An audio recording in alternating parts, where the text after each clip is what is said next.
السلام علیکم ورحمۃ اللہ وبرکاتہ۔ سنو نیوز ایچ ڈی میں آپ کا میزبان ڈاکٹر مریاض عباسی آپ کی خدمت میں حاضر ہے۔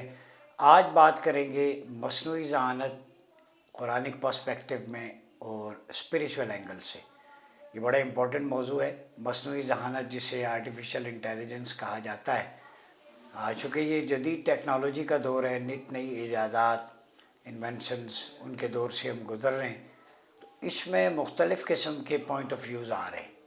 آرٹیفیشل انٹیلیجنس کے خلاف ایک اس کے نیگیٹو امپیکٹس پہ بھی بات ہو رہی ہے، پازیٹیوٹی جو بہت حد تک زیادہ ہے اس پہ بھی۔ تو مجھ سے کئی دوستوں نے یہ سوال کیا کہ آپ اس پہ رکھیں کہ اسلامک پرسپیکٹو میں یہ سائنس، ٹیکنالوجی، انوویشن، کریشن، اس پہ ہمارا کیا رول ہونا چاہیے، ہم کس طرح آگے بڑھیں، کمپیٹ کریں، اور ایک بیلنس اپروچ کے ساتھ کیسے اپنے قلب و روح اور ذہن کو استعمال کرتے ہوئے اس کے پازیٹیو سے ہم استفادہ کر سکیں۔ یاد رکھیں، اللہ رب العزت نے انسان کو اشرف المخلوقات بنایا۔ لقد خلقنا الانسان فی احسن تقویم، احسن تقویم اور اشرف المخلوقات کے جس مقام پہ اللہ نے انسان کو جو فرائض اور جو واجبات عطا کیے ہیں، تو انسان سپر نیچر ہے، تمام مخلوقات میں سے سب سے افضل ہے۔ صرف افضل احسن تقویم جسمانی ڈھانچے کے اعتبار سے نہیں، بلکہ انسان کو عقل و شعور، فہم و فراست، تدبر، قلب و روح جیسے حواس خمسہ ظاہری اور باطنی عطا کی، اور ان کے درمیان ایک الائنمنٹ کا طریقہ کار قرآن مجید میں موجود ہے۔ بیسیوں نہیں بلکہ سینکڑوں آیات افلا یتدبرون فی الخلق، خلق یعنی اللہ کی تخلیق میں غور و فکر کرنے کو تلقین دیتی ہیں۔ اس کا مطلب ہے کہ جتنا انسان ڈائیو کرے گا قرآن مجید کے اندر، اس کے اوپر سائنٹیفک ایکسپلوریشنز کے نئے نئے ایونیوز کھلتے جائیں گے۔ اس کا مطلب ہے یہ ایک بات ثابت ہو جاتی ہے کہ سائنس جو قرآنک تھیوریز جو قرآن نے بیان کر دی، ان پہ جو ریسرچ کی ہے تو پتہ چلا وہ سچ ثابت ہوئی۔ یعنی سائنس جس نتیجے پہ آج پہنچی ہے، جدید ٹیکنالوجی، قرآن اس نتیجے پہ 1400 سال پہلے پہنچ چکا تھا۔ یہ ہے حق الیقین، یہ ہے عین الیقین، اور اس حق الیقین کے نتیجے میں قرآن میں ڈائیو کر کے ان ایکسپلوریشنز کو اور کائنات کے مخفی اسرار سے پردہ اٹھانا، منکشف کرنا، یہ سنت انبیاء بھی ہے، صلحاء بھی ہے۔ اور جب وہ منکشف ہوتے ہیں تو ایمان میں اسٹرینتھ پیدا ہوتی ہے۔ بہت سارے سائنسدان ہم نے دیکھا لیبارٹریز میں جو biological theory of the holy Quran, جو scientific human evolution of human life ہے، کیمیکل ایوولوشن جو قرآن نے علقہ، مضغہ، ہینگنگ میس کی صورت میں بیان کیا، مختلف سٹیجز، تو اس کے پروو ہونے کے بعد وہ مسلمان ہو گئے۔ کئی سائنس اور ٹیکنالوجی کے ایڈوانسمنٹ پہ جب انہوں نے قرآن میں دیکھا، قرآن اس کو تو پہلے بیان کر چکا ہے، بگ بینگ تھیوری اور بہت ساری انوینشنز ہیں، تو مسلمان ہو گئے۔ اور یہ مسلمانوں کا اعجاز ہے۔ اس پہ بلکہ جواہر القرآن، علامہ جوہری طنطاوی جو مصر سے تعلق رکھتے ہیں، ان کی واحد تفسیر ہے جو سائنٹیفک ایکسپلوریشنز آف دا ہولی قرآن۔ قرآن میں میتھمیٹیکل ایکویشنز، بہت ساری اور چیزیں بیان ہوئی ہیں، ان کو انہوں نے ایکسپلور کیا، یعنی قرآن کی سائنسی تفسیر کی۔ تو آج جو کچھ ایڈوانسمنٹ ہو رہی ہے AI کی صورت میں، ڈیپ سیک کی صورت میں، ڈیپ فیک ہے اور بہت ساری چیزیں آ رہی ہیں، کہیں نہ کہیں ہمیں ڈائیو کرنا چاہیے بینگ اے مسلم قرآن کے اوپر۔ دوسرا سوال یہ تھا، کیا یہ AI اور human intelligence artificial intelligence human intelligence کی ریپلیسمنٹ ہے؟ کیا نوکریاں ختم ہو جائیں گی، انسان کا دماغ، عقل، روح ریپلیس ہو جائے گی؟ ایسا کچھ بھی نہیں ہونے جا رہا۔ یاد رکھیں، سب سے سپریم چیز ہے، اللہ رب العزت نے مخلوقات میں انسان کو بنایا، اس کو دماغ عطا کیا۔ تو یہ AI، جتنی بھی روبوٹس، ڈیپ سیک، ٹیکنالوجیکل ایڈوانسمنٹ، یہ کون کر رہا ہے؟ انسان کا دماغ ہی تو بنا رہا ہے مشین۔ کمپیوٹر کس نے ایجاد کیا؟ انسانوں نے ایجاد کیا۔ ٹیکنالوجی کس نے ایجاد کی؟ انسانوں کی اختراع و ایجادات ہیں۔ اس کا مطلب ہے انسان جو چیز اتنی سپر ہے، روبوٹک، AI، جو ہے آپ کی چیٹ GPT، چیٹ بوٹ ہیں آپ کے مختلف، ڈیپ سیک ہے، تو یہ اگر اتنی طاقتور ہیں تو ان کو بنانے والا دماغ کتنا طاقتور ہوگا؟ وہ دماغ انسان کا ہے۔ سپر کمپیوٹر ہیومن برین ہے، یاد رکھیں، اٹ از ناٹ ریپلیسیبل، یہ اللہ کی خلق ہے۔ اور اس انسانی دماغ کو تخلیق کرنے والی رب کی ذات ہے، وہ کتنا سپرلیٹو ہوگا۔ تو قضیے سے قضیہ ملائیں تو اپنا ایمان مضبوط ہوتا ہے۔ ہم اس کو اسپریچولی بھی انشاءاللہ کنیکٹ کرنے کی کوشش کریں گے۔ قرآن مجید میں آدم علیہ السلام کے بارے میں وعلم آدم الاسماء کلھا، تمام چیزوں کے اسماء سکھائے۔ پھر جیسے میں نے پہلے کہا قرآن میں غور و فکر اور بہت ساری چیزوں کے بارے میں تدبر اور کھوج لگانے کا حکم دیا ہے۔ تو یہی وہ بنیادی حکم ہے کہ جس کو اللہ تعالیٰ نے کائنات کا مشاہدہ کرنے کا حکم دیا، سیروا فی الارض کی روشنی میں، کہ ایک ٹورزم کی طرح زمین میں دیکھو اس کا لینڈسکیپ، اللہ کی بہت ساری نشانیاں ہیں۔ اب ان نشانیوں میں ڈائیو کرنا، اپنی عقل کو استعمال کر کے، ریشنل کو، اس تک پہنچنا، اللہ کی حکمتوں کو جاننا، تاکہ تمہارا ایمان مضبوط ہو، ٹھیک ہے۔ پھر جیسے 18,000 عوالم ہیں، یونیورسز ہیں، اس میں سے کل مخلوقات میں سے انسان افضل ہے بعینی۔ اسی طرح اللہ نے حساسیت، انفرادیت اور صلاحیت کا اعلیٰ معیار انسانی دماغ کو بنایا ہے۔ اگر ہم اللہ کی تخلیق میں سے صرف انسانی دماغ پر اگر غور و فکر کریں تو ہماری عقل، فہم و فراست دنگ رہ جاتی ہے، چونکہ انسانی دماغ جسم کے پورے نروس سسٹم کو اپنی گرفت میں کیے ہوئے، جو اسے جسم میں ہونے والی تبدیلی کے بارے میں نینو سیکنڈز کے اندر آگاہ کرتا ہے۔ یہ نروس سسٹم پوری باڈی کو کنٹرول کرتا ہے، اور جو سگنلز ایک دوسرے کو جاتے ہیں باڈی میں، کہیں بھی پین ہو فورس ہی کر لیتے ہیں آپ قوت وجدان سے، بہت ساری چیزوں سے، یہ اللہ نے صلاحیتیں، کیپیسٹی دی ہے، تو وہ نینو سسٹم نینو سیکنڈ سے بھی پہلے اس کو آگاہ کرتا ہے۔ مثلا انسان کا ہاتھ اچانک کسی گرم چیز کو لگ جائے، ٹھیک ہے، تو انسان فوری ہاتھ کھینچ لیتا ہے گرم چیز سے۔ اس کی وجہ کیا ہے کہ ہم انسانی دماغ جو ہے اس کا زیادہ لیں تو انسانی وجود کے وزن میں 2% جو ہے وزن دماغ کا ہوتا ہے، 2%۔ Human brain is 2% of the whole human body. پھر ہیومن برین 3 پاؤنڈ یعنی 1 سے 36 کلو گرام وزنی ہوتا ہے۔ انسانی دماغ تقریباً 1000 بلین نیورون سیلز پر مشتمل ہوتا ہے۔ 100 بلین نیورون سیلز، اللہ کی تخلیق دیکھیں کتنا کمپلیکیٹڈ، کتنا واسٹ اس کو بنایا ہے۔ اسی لیے کہتے ہیں کہ 2% سے زیادہ کسی کا استعمال نہیں ہوتا، تو 100 بلین جس میں نیورون سیلز ہوں، اور یہ ایک سیکنڈ میں تقریباً 200 ٹریلین یا اس سے بھی زائد عمل کرنے کی صلاحیت رکھتا ہے۔ 1 سیکنڈ میں 300 جو ہے 200 ٹریلین یا اس سے زیادہ سولوشن جو ہے وہ ایکٹیویٹ کرتا ہے انسان کا دماغ۔ تو اتنا کمپیوٹر بھی نہیں کر سکتا۔ اب دیکھیں جو 1000 سپر کمپیوٹر سے زیادہ طاقتور، تو جتنا انسان 1 سیکنڈ میں ایکٹیویشن کرتا ہے 200 ٹریلین مرتبہ 1 سیکنڈ میں، اس کی پاور کتنی ہے؟ 1000 سپر کمپیوٹر سے طاقتور ہے۔ یعنی 1000 سپر کمپیوٹر جتنا 1 سیکنڈ میں کرتے ہیں، انسانی دماغ 1 سیکنڈ میں 2 ٹریلین یا اس سے زائد بھی کر سکتا۔ یعنی ایک طرف 1000 سپر کمپیوٹر ہوں، ایک طرف انسانی دماغ ہو، تو انسانی دماغ ان 1000 سپر کمپیوٹر سے زیادہ پاورفل ہے، اتنی کیپیسٹی ہے، جس میں بیٹا بائٹ تک کا ڈیٹا سٹور کرنے کی صلاحیت موجود ہے، جو آپ کی ریم اور روم کا کانسیپٹ ہے۔ دماغ میں بھی ریم روم پائی جاتی ہے، تو اللہ نے اتنی واسٹ کی ہے کہ وہ ان لمیٹڈ ہے اور اس کو یوز کرنا چاہیے۔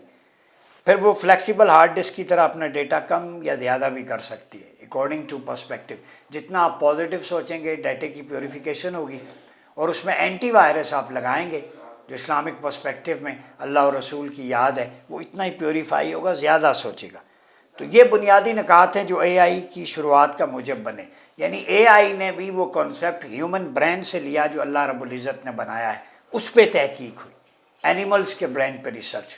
تو بنیاد اللہ کی کریشن ہے انسانی دماغ، اس سے یہ مصنوعی ذہانت آگے بڑھی ہے۔ آرٹیفیشل انٹیلیجنس کو دیکھیں، 2 الفاظ کا مجموعہ، آرٹیفیشل اور انٹیلیجنس، ٹھیک ہے، یعنی مصنوعی ذہانت۔ ہم اپنے ارد گرد دیکھیں تو ایسا محسوس ہوگا جیسے ہر چیز مصنوعی ہے، آرٹیفیشل ہے۔ مصنوعی کو اگر سادہ لفظوں میں بیان کریں تو وہ اصل نہیں بلکہ اصل کے قریب تر ہو، فیبریکیٹڈ۔ اگر ہم سپورٹس کے میدان کی بات کریں تو بہت سارے میدان ایسے ہیں جہاں مصنوعی گھاس پر براہ راست میچ کھیلے جاتے ہیں، آسٹرو ٹرف ہاکی کے اندر یوز ہوتا ہے، ٹھیک ہے۔ اسی طرح میڈیکل کے شعبے میں مصنوعی عضو، آرگن بہت حد تک بازو، ہاتھ اور دیگر چیزوں کی جگہ ریپلیس کر جاتے ہیں۔ مصنوعی دل پر اب ریسرچ جاری ہے۔ پھر انٹیلیجنس سے مراد ذہانت ہے، جس طرح انسان سوچنے، سمجھنے، تجزیے میں فرق کرنے، حالات کو مد نظر فیصلہ کرنے کی طاقت رکھتا ہے۔ انسان سمجھ سکتا ہے کہ مشکل کام کو کس طرح بخوبی انجام دیا جا سکتا ہے، یعنی چیلنجنگ انوائرمنٹ میں رہنا پسند کرتا ہے۔ تو رن ٹائم پر کیسے خود کو مولڈ کریں، وہ ذہانت انسانوں میں پائی جاتی ہے، ٹھیک ہے. لیکن انسان یہ ذہانت میکینیکل چیزوں میں دیکھنا چاہتا ہے تاکہ اس کا بوجھ اترے، اسے آسانی حاصل ہو. تو اصل میں یہ جو انوویشنز ہیں ساری، یہ اپنی سہولیات کے لیے ہیں. جہاں ان کے میڈیکلی سائیڈ ایفیکٹس ہیں وہاں انسان کو سہولت بھی ملی ہے، ٹھیک ہے. ابتدائی طور پر 10 فروری 1996 کو جب ڈیپ بلو، آپ کو پتہ ہے، نامی کمپیوٹر نے شطرنج کے عالمی چیمپئن گیری کاسپاروف کو شطرنج میں شکست دی، جس سے اس مفروضے کو بے حد تقویت ملی کہ مصنوعی ذہانت انسانوں کے مقابلے میں الگ ذہانت کی حیثیت رکھتی ہے. اس طرح اور بھی کئی مثالیں ہیں. لیکن انسان نے سوچنا شروع کیا کہ کیلکولیٹر سے لے کے چھوٹی بڑی جو ویڈیو گیمز ہیں اس میں مصنوعی ذہانت بکھری پڑی ہے. ان سب کو یکجا کولیکٹیو کر کے ایک روبوٹک ماڈل بنایا جائے جس کی شیپ ہیومن باڈی کی ہو، وہ آپ کے ایموشنز کو اکارڈنگ ٹو سچویشن کو، ڈیٹا کو، میموری کو کلیکٹ کرے اور اکارڈنگ ٹو دا سچویشن وہ پرفارم کر سکے، ٹھیک ہے. روبوٹ پھر بھی کوڈنگ کے محتاج ہیں، کوڈنگ ہوتی ہے. جدت کے باوجود یہ انسان نما روبوٹ، جنہیں ہیومنڈ روبوٹ کہتے ہیں، یہ کامیاب اتنا نہیں ہوا، لیکن انڈسٹری میں انسانوں کی جگہ روبوٹس حاصل کرنے میں کامیاب ہوا. مثلا ایسی جگہ پر جہاں 400 ڈگری سینٹی گریڈ ٹمپریچر ہو، جس جگہ پر گاڑی کی باڈی کو پالش کرنا مقصود ہو، بھاری وزن اٹھانا ہو، تو اس طرح کے دیگر امور میں اے آئی کو کامیابی ملی ہوئی. تو اے آئی جو ہے ایک مشینی شکل کے ڈھانچے کا نام ہے جو بہت زیادہ پاورفل اور بے رحم سی دکھائی دیتی ہے، چونکہ ہم سوچتے ہیں کہ اس کے اندر روح ایموشنز نہیں ہیں، لیکن حقیقت اس کے برعکس ہے. جس میں ہم یوں کہہ سکتے ہیں اے آئی وہ قابلیت ہے جو کمپیوٹر کو مشکل ٹاسک ادا کرنے کے قابل بناتی ہے، جو انسانی ذہانت کی طرح کام کرتی ہے اور جس میں فیصلے کی قوت، ڈیسیژن میکنگ، غلطیوں سے سیکھنا، ٹو لرن فرام مسٹیکس، مشکل ریاضیاتی عمل کو آسان کرنا، آواز اور چہرے کی پہچان وغیرہ. پھر میں اس کے تاریخی منظر میں نہیں جانا. 1950 میں اگر ہم دیکھیں تو مشینی سوچ، cybernetics, automata theory, information process پر بہت سا کام ہوا. پھر 56 میں ایک ڈاٹ ماؤتھ کانفرنس ہوئی تھی، سائنسدانوں نے جو ایک نظریہ پیش کیا آرٹیفیشل انٹیلیجنس کا، اور دنیا کا پہلا اے آئی پروگرام لاجک تھیورسٹ تھا جو درجنوں حسابی عمل اور ڈیٹا حل کر سکتا تھا. پھر اس پروگرام کو اسی کانفرنس میں لکھا گیا. پھر اس کا مشاہدہ اے آئی کی ہر جھلک ہر چیز میں نظر آئی، حتیٰ کہ mobile, laptop, internet, voice, چھتری کا اوپن، آفس میں روبوٹ کا استعمال، robot waiter, robot chef, medical, تعلیمی، سپورٹس، کسٹمر، صنعتیں. پھر میڈیکل میں جہاں دیکھیں بہت سی حساس چیزیں میں آپ سے شیئر کروں، یہ بلیسنگ ہے، ٹھیک ہے. جیسے ہارٹ، اس کے اندر اوپن ہارٹ سرجری ہوتی تھی، بائی پاس ہوتا تھا، کتنا تکلیف دہ عمل ہے، اور اس کی جگہ جو ہے حال ہی میں دل کے دورے سے ہونے والی جو اموات تھیں اس کے لیے کرونو اینجیو پلاسٹی اسٹینٹنگ ٹیکنالوجی. جب اینجیوگرافی ہوتی ہے، بیلون ڈالتے ہیں، کم ہو تو وہ کھول دیتا ہے، پھر اس میں اسٹنٹنگ کر دیتے ہیں، ٹھیک ہے. جو اے آئی کی گائیڈ وار کے ذریعے دل کی وینس کے اس حصے میں چلی جاتی ہے جہاں کلاٹ بنا ہوتا ہے. تو یہ آرٹیفیشل انٹیلیجنس کی گائیڈ وائر ہوتی ہے جو کلاٹنگ تک جاتی ہے، یہ اے آئی کی بلیسنگ ہے، ٹھیک ہے. وہاں پر سٹنٹ ڈال کر خون کی روانی کو برقرار کیا جا سکتا ہے. نیز میڈیکل سے بھی اے آئی کا مثبت کردار ہے. پھر سپورٹس میں، ٹھیک ہے، گہری سوچ بچار، اب کرکٹ یا دوسری انڈسٹریز ہیں، مائنڈ میکنگ وہاں پہ. پھر صنعت میں، دفاعی میدان میں، ٹھیک ہے، loitering monitors, air defence system, sentry weapons جو بارڈر کے قریب نصب ہوتے ہیں، تھرمل امیج کی مدد سے دشمن کو نشانہ بنا سکتے ہیں، ٹھیک ہے. یہ ساری چیزیں. اب میں ایک چیز آپ کو بتاؤں، جیسے میں نے کہا سپرلیٹو انسانی برائن ہے. اے آئی جہاں جہاں پر پہنچ رہا ہے یہ ساری چیزیں اللہ رب العزت نے قرآن مجید میں پہلے بیان کر دی تھی. ما کان وما یکون کا علم آپ صلی اللہ علیہ وسلم کو دیا گیا، جو قیامت تک کے حوال آپ نے بتائے، جو پریڈکشنز کی. پھر اللہ کے اولیاء صلحاء کو تصرف دیا جاتا ہے کہ وہ بیٹھے بیٹھے وہ metaphysical realities beyond the boundaries بہت کچھ دیکھ کے وہ محسوس کر سکتے ہیں اور بتا سکتے ہیں. جیسے کشف الصدور ہے، کشف القبور ہے، بہت سارے صوفیاء اولیاء کو دیا جاتا ہے. اگر اس اے آئی سے کمپیریزن کریں تو اے آئی مشین تک پہنچی ہے، انوویشنز تک، لیکن ولی یا صوفی کی وائبز وہاں تک چلی جاتی ہیں جہاں تک اے آئی نہیں پہنچ سکتی. مثلا اے آئی براق کی شکل اختیار نہیں کر سکتی. آپ صلی اللہ علیہ وسلم لامکان تک پہنچے، وہاں اے آئی کی ایکسس نہیں ہے. اے آئی جنت جہنم کا نقشہ بنا کے اس میں آپ کو سیر نہیں کروا سکتی. اے آئی یہ نہیں بتا سکتی کہ قیامت کب آئے گی، اے آئی یہ نہیں بتا سکتی کہ کسی بندے کی موت کیسے ہوگی یا کب ہوگی۔ جیسے بندہ اچھا بڑا خوشحال فٹ ہوتا ہے لیکن اس کی موت آ جاتی ہے۔ تو بہت ساری باؤنڈریز ہیں۔ تو نیچر از پاورفل، فطرت کا نظام جو اللہ رب العزت کی طاقت ہے وہ سپر ہے۔ پھر سپر ہیومن برین ہے، اور ہیومن برین میں وہ سلیکٹڈ برین جو اپنے اللہ اور رسول کے ذکر سے اپنے جسم اور روح کو تر رکھتے ہیں، پھر ان کے ذکر کی طاقت سے ان کا دل اتنا قوی ہو جاتا ہے، نور اتنا امڑ آتا ہے کہ وہ نور کی روشنی ان کی آنکھوں میں آ جاتی ہے۔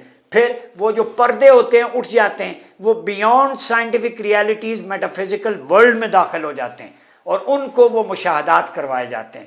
تو اے آئی جہاں تک آج پہنچی ہے، وہاں پر اللہ کا ایک درویش ولی صوفی اپنے چھوٹی سی جگہ پہ بیٹھ کے بیونڈ دا باؤنڈریز اللہ کے ذکر کی طاقت سے اسپریچول ویوز سے وہ کنیکٹ کر سکتا ہے، جو اے آئی شاید قیامت تک نہ کر سکے۔ اٹ مینس کہ you have to return towards almighty Allah, ان لوگوں کی صحبت میں بیٹھیں کہ جن کا ارد گرد سراؤنڈنگ اللہ اور اس کے رسول کے نور کی مہک سے اور چمک سے روشن ہوتے ہیں۔ تو اصل چمک وہ ہے جو آج ایلوینز یا میٹافزیکل ریالٹیز کی بات یا امیجنری ورلڈ کی بات ہو رہی ہے کہ آپ مردے سے ہم کلام ہو سکتے ہیں، ٹچ نہیں کر سکتے۔ وہ بھائی جان آپ امیجنری مردے سے جو ہے وہ یہاں کلام کرتے ہیں، کسی اور دنیا میں جاتے ہیں۔ یہ سارا روح کا سفر وہ عالم بیداری میں منام میں اولیاء کو کروایا جاتا ہے، وہ ان کے سامنے کھلی کتاب کی مانند ہوتا ہے جو آپ مشین کے ذریعے دیکھتے ہیں۔ تو آپ ولی کی صحبت میں بیٹھتے ہیں کئی لوگ، تو انہیں وہ وائبز ملتی ہیں اسپریچول، لوگ کہتے ہیں مجھے سکون ملا ہے۔ اصل میں آپ اس دائرے میں آ جاتے ہیں، اس سراؤنڈنگز میں، اس ایونیو میں داخل ہو جاتے ہیں جو ایونیو بالکل پاک صاف ہوتا ہے، اللہ کے نور سے چمک رہا ہوتا ہے۔ تو جتنا آپ نور کے ذکر کے قریب ہوں گے، آپ پر معرف آشکار ہوتے جائیں گے۔ تو کبھی بھی ٹیکنالوجی کے استعمال کو نہ چھوڑیں، لیکن اس کے ساتھ ساتھ جتنا اپنے آپ کو اسپریچولی ریکنیکٹ کریں گے، اتنا ہی ڈیپ سیک ہو، اے آئی ہو، پھر یہ آپ کے در کی لونڈی ہوگی، یہ آپ کی محتاج ہوگی، آپ اس کے محتاج نہیں ہوں گے۔